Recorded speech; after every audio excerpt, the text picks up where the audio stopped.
Hi, this is Hanegraaff, president of the Christian Research Institute and host of the Bible Answer Man broadcast with another Hank Unplugged short. In today's short, I want to share some thoughts on the Manhattan Massacre that took place 21 years ago. Because a week or so ago, Americans across the country remembered the terrorist attacks.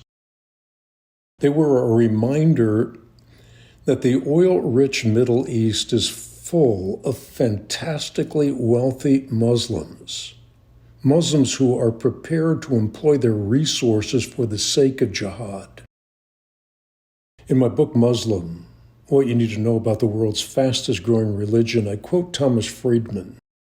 He wrote a provocative New York Times piece that was titled Our Radical Islamic BFF, Saudi Arabia.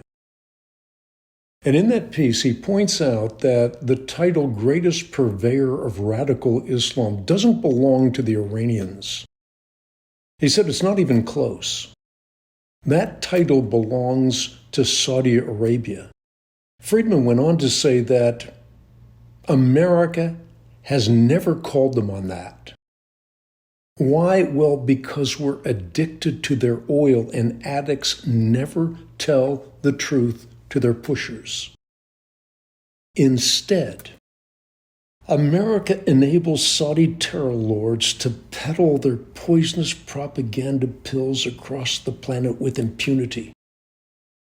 And they're now even doing it through the Kingdom of Gulf, through sports washing.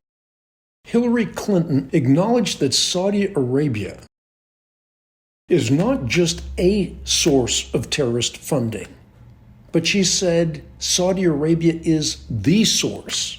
Saudi Arabian donors constitute the most significant source of funding to Sunni terrorist groups around the world. And here's something even more alarming. According to former Democratic Senator Bob Graham, Saudi Arabia had direct ties to the massacres of September 11, 2001, 21 years ago. He said that there's a solid case for the position that there was significant Saudi involvement going up to at least the Saudi ambassador to the United States in the time that was leading up to 9/11.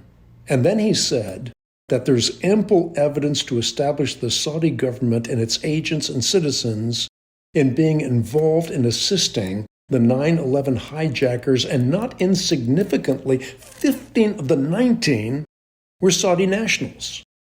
Well, all of this is being whitewashed in the Western world. Sharia-subservient states, including Saudi Arabia, are consistently being portrayed as peace-loving allies in the fight against terrorism.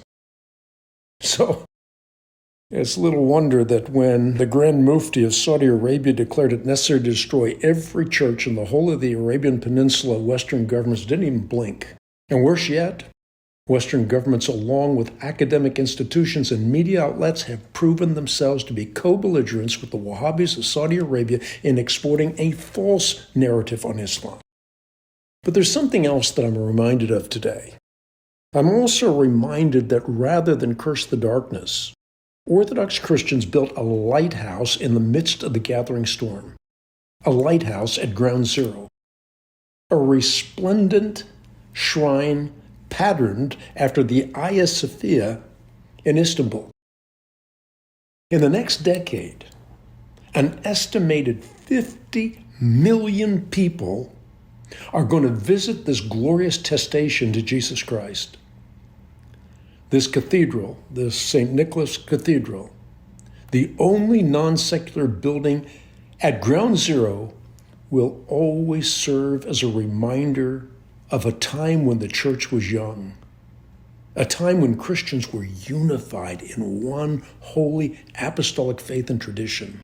The rebuilding of the St. Nicholas Shrine at ground zero, well, it proves to be a glimmer of hope that Christians in the West might once again take the only true and transformational faith as seriously as the Saudis do the Islamic counterfeit. And if that were to happen, we might well experience a second iteration of Pentecost. We might well experience the sound from heaven the mighty rushing wind, the baptism of the Holy Spirit and fire, we might well experience the manifestation of the uncreated, inexhaustible energy supply that alone is sufficient to save the world, something I wrote about in my book, Truth Matters, Life Matters More. Thanks for tuning in.